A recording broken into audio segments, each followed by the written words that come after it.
If anyone needs me, I'll be in the Angry Dome.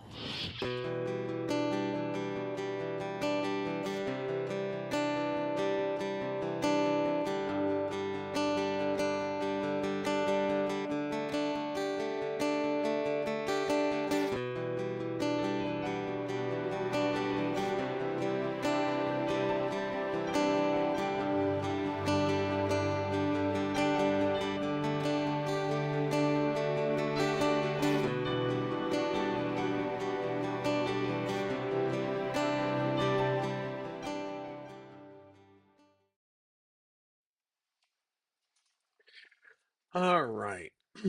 Hello, everybody, and welcome back to our Uncertain Times Back to Basics Substitute podcast. I am Pastor Don, and I'm joined, of course, by the magnificent, wonderful, sarcastic, spicy, and at this point, I'm assuming quite angry Courtney Fraley. Yes, despite the constant negative press, Courtney. Negative press my ass. We're still having that weird issue, by the way, guys, Well, where, it's Kofifi is an old reference, but come on, man. fair From enough. from the earlier times where it seemed like, maybe we're being, maybe I've gotten myself all worked up into a lather over this, and it's not going to be all that bad. And I really hope I'm being too paranoid. And Ron Howard voice.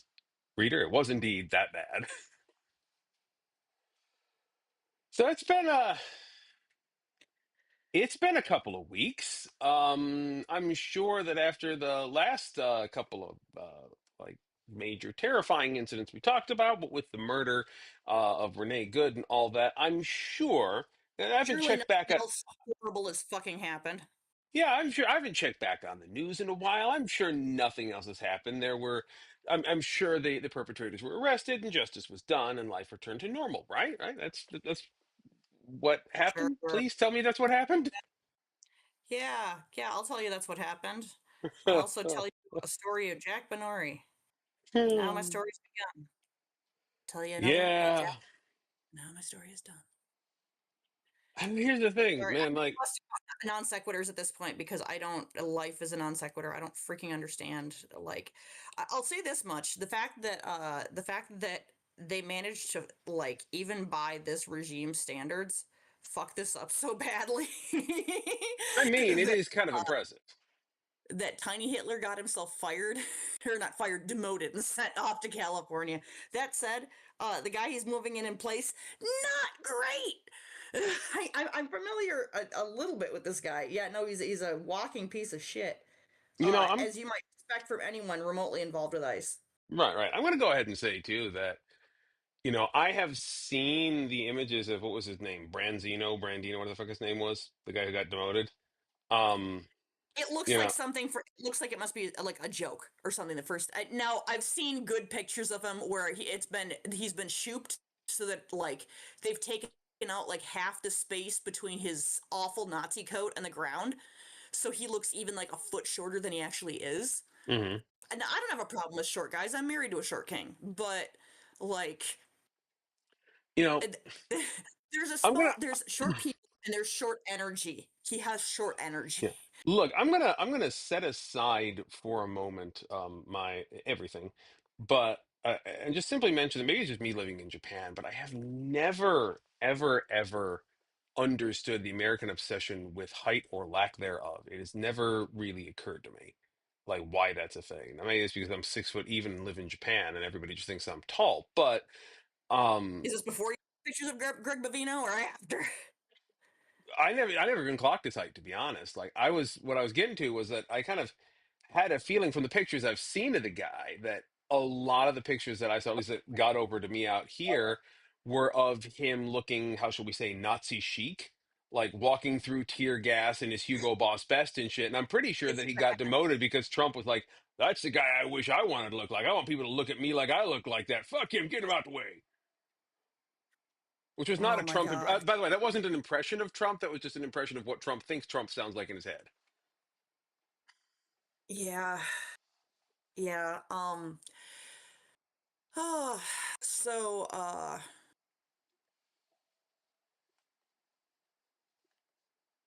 I don't know. Here's the thing. Um, and I recognize that making fun of someone's appearance in any way, it deals splash Hmm. damage. Yeah. Greg Vivino can't hear me making fun of him for being a dwarf, Hmm.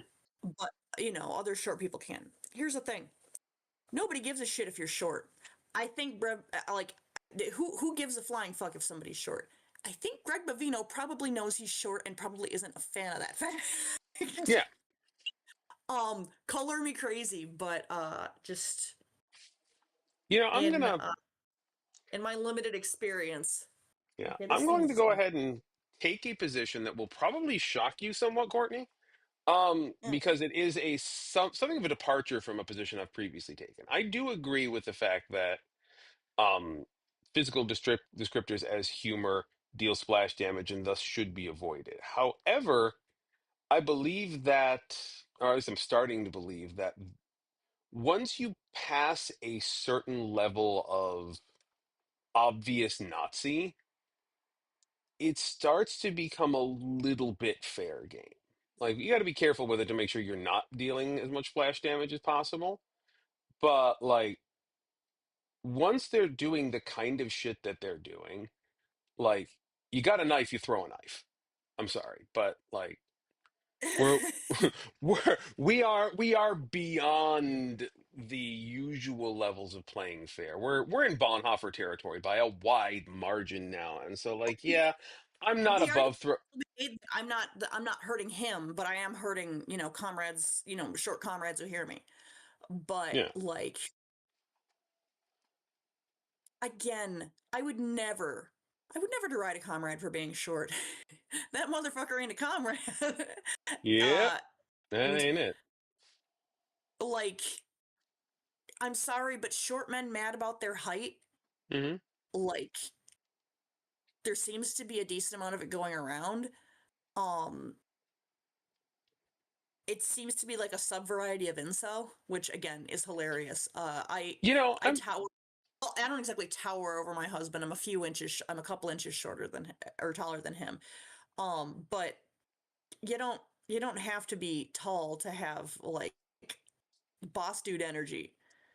I've And you've hit on something here that I actually do want to talk about a little bit, and I don't think we're going to go into too great a detail about it today, but I think it's is it something worth. incels? Do we get to make fun of incels?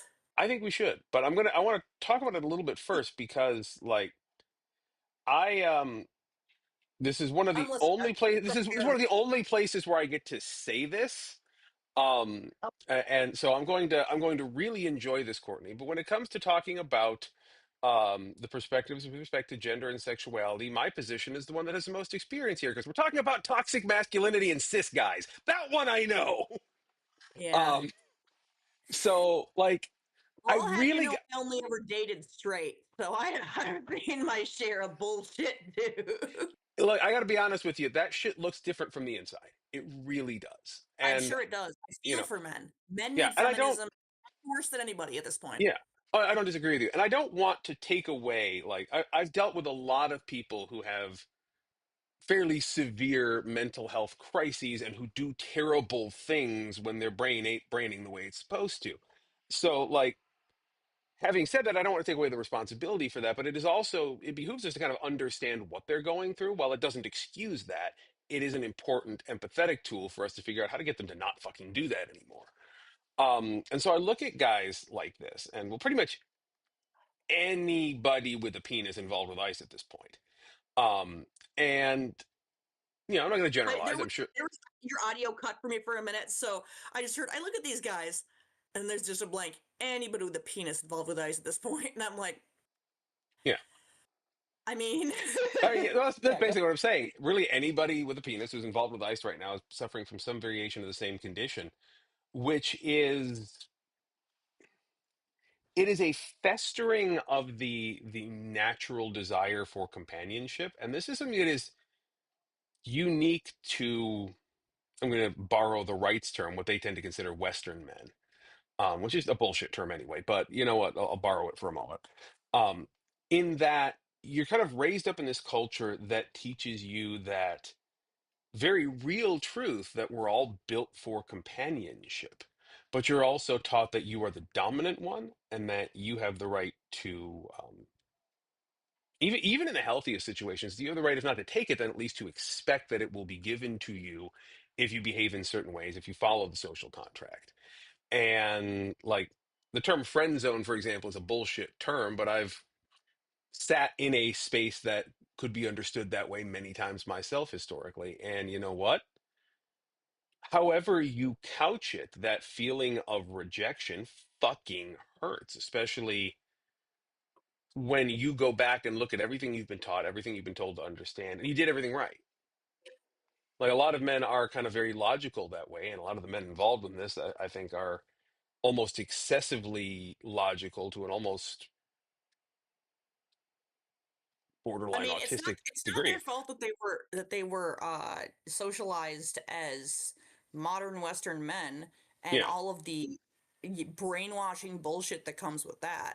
yeah, Where you're talking about, I get it. Where it's like, I did everything I was supposed to, but the girl hmm, didn't like me. Now yeah, I'm mad. When meanwhile, if we just raised our little boys and little girls, frankly, and just little children in general, yeah. to be like, But oh, that sometimes.